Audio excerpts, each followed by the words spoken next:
Hey there, subscribe to my channel, and also press this bell icon so you never miss any new updates, cause whenever we upload new video you will get a notification on your phone. Part 1.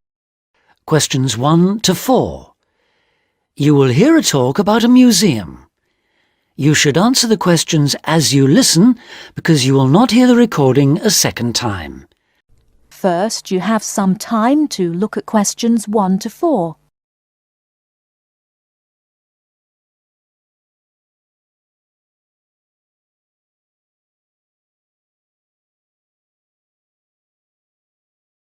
Listen carefully and answer questions 1 to 4. Welcome to the Museums UK audio series, a collection of downloadable audio files introducing the best of British museums. My name's Sam Cooper, and in this file I'll be introducing the Ashmolean Museum of Art and Archaeology in Oxford, with its fabulous collections of Eastern and Western art, antiquities, casts and coins. It's one of the oldest public museums in the world, and it's actually part of Oxford University, though it's free to go in whether you're a student or not. You'll find the main museum in Beaumont Street, near the centre of Oxford, close to both the railway station and the bus station. Opening hours for visitors are from 10 o'clock in the morning till 5 in the evening on Tuesdays to Saturdays, 12 to 5 on Sundays, and 10 to 7 on Thursdays in the summer months. It usually closes for 3 days over Christmas, a couple of days at New Year, and 3 days for the St Giles Fair in early September. You can take photos in the galleries, but only with handheld cameras and not using flash or lights, which can do serious harm to exhibits.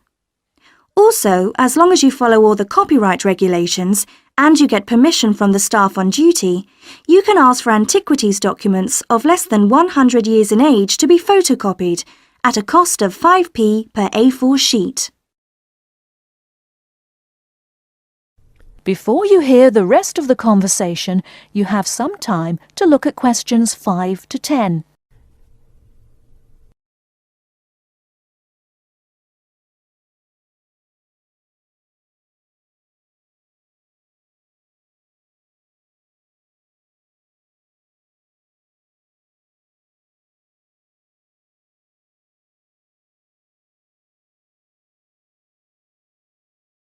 Now listen and answer questions 5 to 10. Perhaps not surprisingly, given its links with the university, the Ashmolean has an education service for schools and the general public. Activities include guided group visits, which for adults last 60 minutes and cost £4 each. This makes the minimum price per group £28, as group sizes vary from 7 to 15 people. Visits by groups of young people take the same amount of time as the adult tours, but cost just £2 for university students. So, with at least 7 to a group, the lowest price is £14, though please note that there's an upper limit of 14 group members rather than the 15 for adults. For schools, there are visits to suit all age groups, and for the most popular ones, such as those to see the Greek and Egyptian collections, it's best to book a term in advance. Tours last 50 minutes, starting at 10:15, 11:30 and 1:15, with a maximum of 13 children per group. Now, if you're free in the middle of the day, why not go along to one of the 45-minute lunchtime talks? There's a really wide range of topics. On the 19th, for example, the subject is Greek mythology, and on the 20th, there's Celebration of India. Both begin at 1:15, the usual time for these talks, and they're held every Tuesday, Wednesday and Friday. Another regular feature, on Saturday mornings through to the afternoons, are the workshops. If you're interested in developing your own illustrative and artistic skills, these are for you. They're aimed at artists of varying levels of experience and are always led by practicing artists. Running for 6 hours from 10 o'clock, this is wonderful value at just £5, including basic materials, and also a decent cup of coffee. That is the end of part 1. You now have half a minute to check your answers.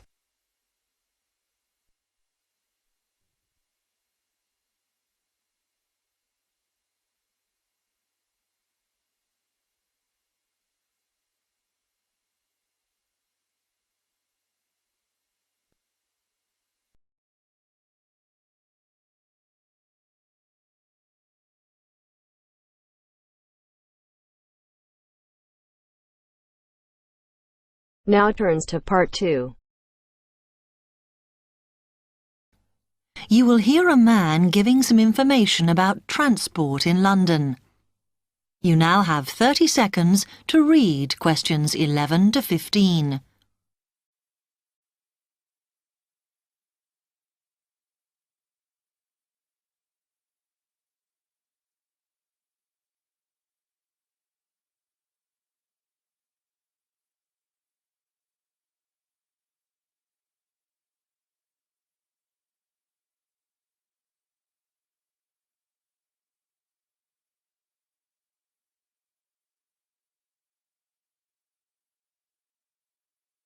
Hello, can I help you? Oh, yes. I was wondering what the best way was for me to get around London. Well, there are a lot of possibilities. As you probably realise, the main ways to get around are bus, train and tube. Oh? The Underground. Oh. It depends how much you want to spend. All forms of transport offer special tickets, such as cheap day returns on the trains and so on. Overall, you'll spend less on the bus, as it operates on a basic flat fare for each journey.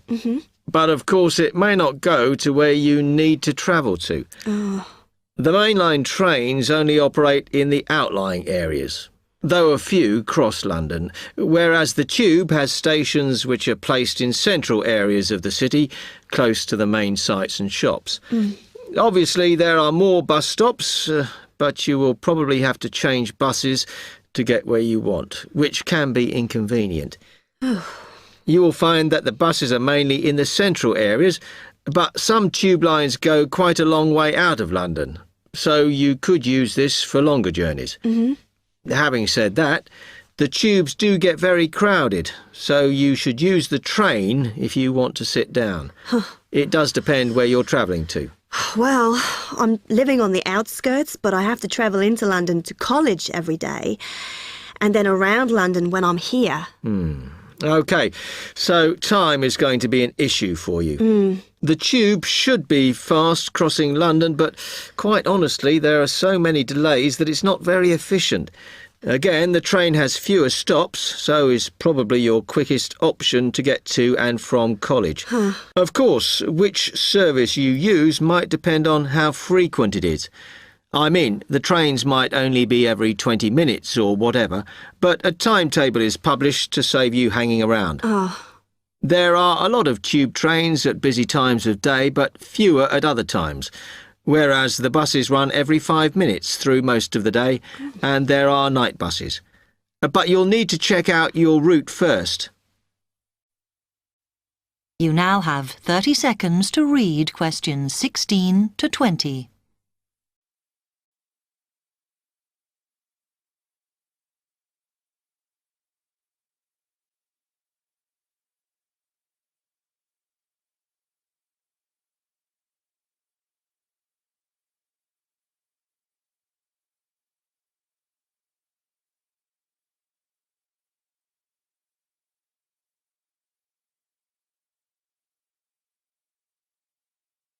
OK, thanks. How can I get from here to Hackney then? Right, well, you can choose. We're here at the information office, OK? Now, next to us, on the corner of the High Street and Sweet Street, is the bus stop, opposite the bank. The bus goes all the way to Hackney, but it is a very indirect route, so it could take ages. If you want to take the train, walk down the High Street towards the city. Go past the bank, and on your left is the station, just before you get to the post office. There's a mainline service to Hackney Wick, so if you need to get into the centre of Hackney, you may need to pick up a bus when you get there. Opposite the post office, on the corner of Hart Lane, is the tube entrance. You'll see the big signs. That's probably the best way to get there, though you may have to change. It's probably best if you go and get a travel card first. To get to the ticket office, you go out of here onto the High Street. Then turn into South Street, and the ticket office is on your right opposite the cinema. Of course, you may decide it's quicker to take a taxi. But it's a long way, so I think it'll be very expensive. If you do want to get a cab, then the rank is outside here, just opposite the office.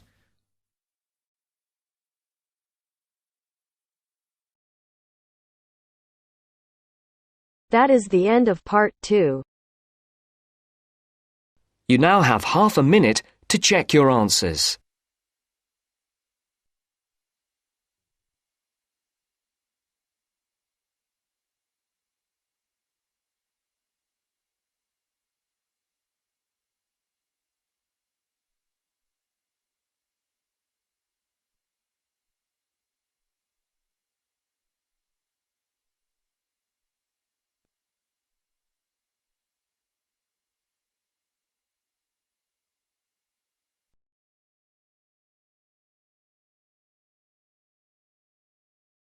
Now turns to part 3. Part 3. You will hear a conversation between a university student and a librarian about using the city archives. First, you have some time to look at questions 21 to 24.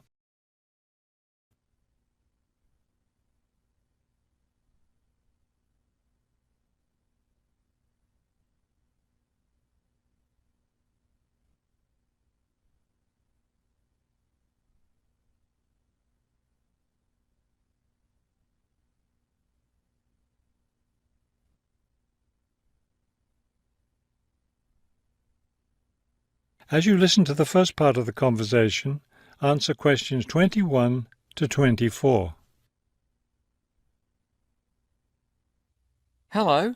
I was wondering if you could give me some information about using the archives? I'd be happy to. Are you a resident of the city? Actually, I live just outside the city, but I study at the university downtown. That's fine. All you need to do is show your university identification card, and you can use the archives at no charge, as long as your ID card is current, of course. Yes, it's valid. So I don't have to pay anything? No, city residents pay an annual fee, but students can use the archives for free. Everyone else needs to get special permission from the director, but that doesn't apply to you, of course. Oh, good. I was also wondering about the schedule. I have classes every day, Monday through Friday, and I also have a part-time job, so I could really only use the archives on weekends. That's not a problem at all. We're open all weekend. Actually, the only day we're closed is Monday, so you can come any day, Tuesday through Sunday. Are you open in the evenings? Yes, we're open from 9:30 in the morning until 8:30 in the evening. That will fit my schedule well. Before you hear the rest of the conversation, you have some time to look at questions 25 to 30.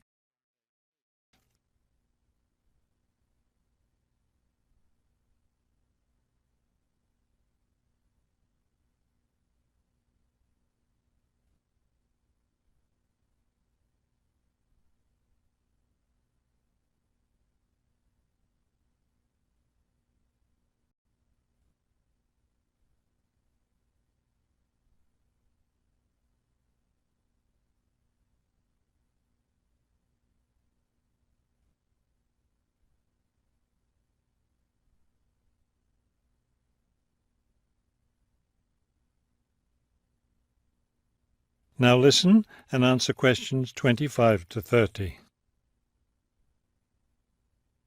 Is there something else I can help you with? Yes. One thing I'll be needing to see for one of my class projects is old photographs. Do you have photographs of the city in the 19th century that I could look at? Yes, we store all the photographs in the basement. Those stairs over there will take you down to the photography collection. Just tell the librarian there what you're interested in, and he'll help you. Those would be 19th century photographs? Yes, the entire collection is there. Now, if you're interested in seeing documents from the 19th century, those are right here on the ground floor. I would like to see some of those documents. Does that collection include newspapers too? No, all the newspapers from the earliest ones in the 18th century up to the current time are on the second floor. Here, let me just give you this map of the archives and you'll be able to find whatever it is you need. Thank you. Oh, I see you have a whole room devoted to maps. Yes, on the third floor. That's great, because one thing I need to do is look at how the city has developed over time. I'm sure you'll find a lot of helpful information there. Of course, some of the maps are several centuries old, so generally visitors are only allowed to see photographic reproductions of them. That shouldn't be a problem. What's this on the fourth floor? Ogden's Woolen Mill. As I'm sure you know, Ogden's Woolen Mill was the major entity responsible for the growth of this city in the 19th century. The Ogdeniers gave money for the archives to devote an entire floor to information about the history of the mill. Will I be able to find information about the Ogden family there? Photographs, personal papers, things like that? Probably the family photographs are stored downstairs in the photography collection. The personal papers would be on the fifth floor, where we keep all the personal papers of famous residents of our city. Thank you so much for your help. I'll be able to do a lot of my research here.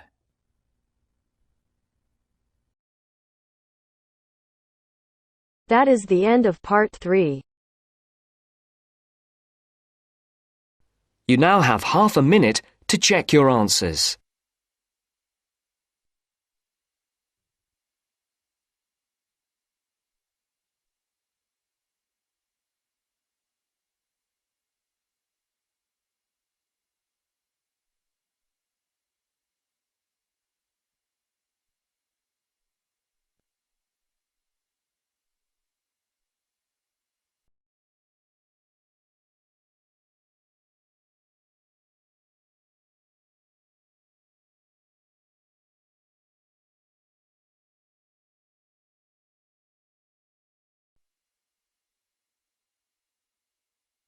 Now turns to part 4.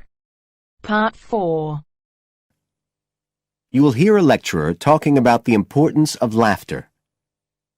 First, you have some time to look at questions 31 to 40 on page 131.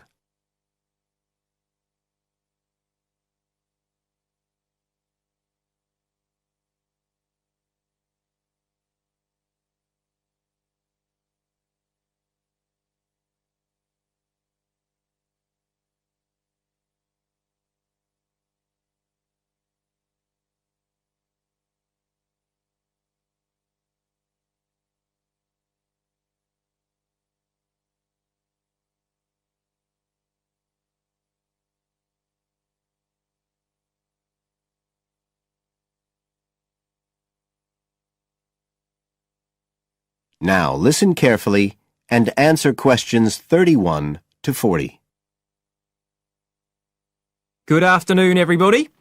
And in our second talk on social psychology, I want to look at the role of laughter in our lives, something that usually gets everyone smiling from the start.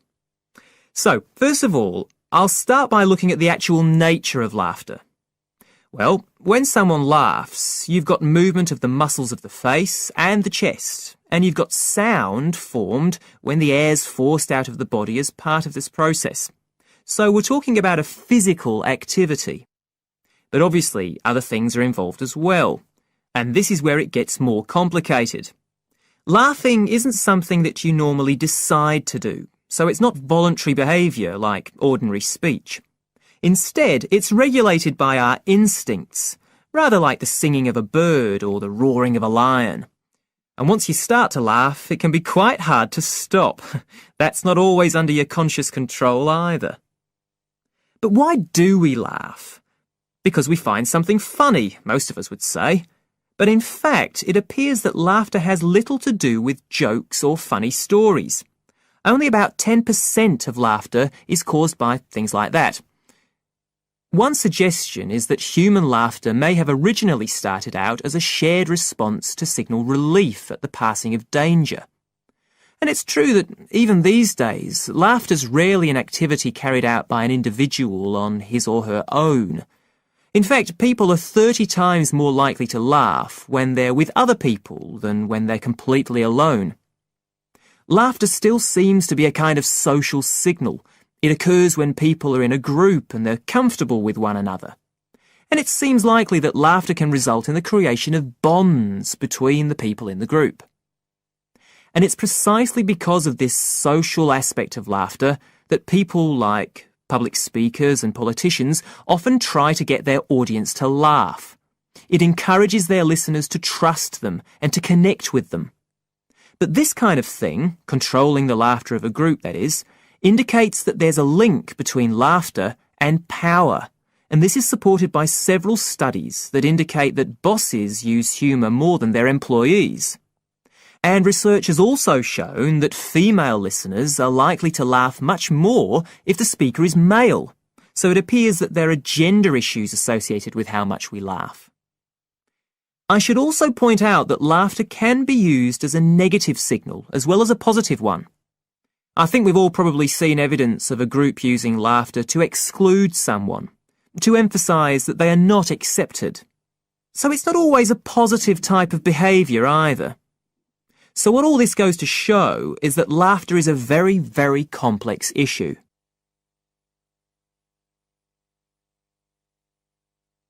It does appear, however, that laughter has definite benefits.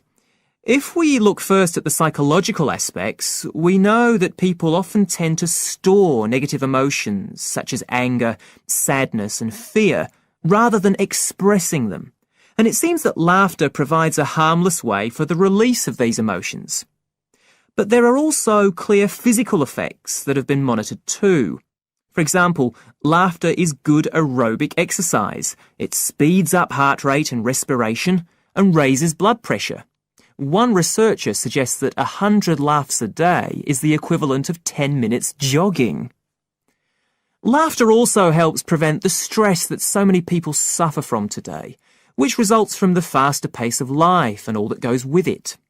It does this by reducing the levels of hormones in the blood which are caused by stress.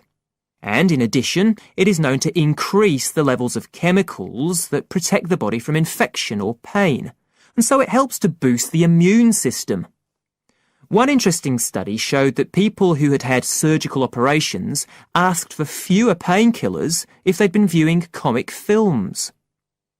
In fact, research has even shown that the quality of dreams can be positively affected by laughter.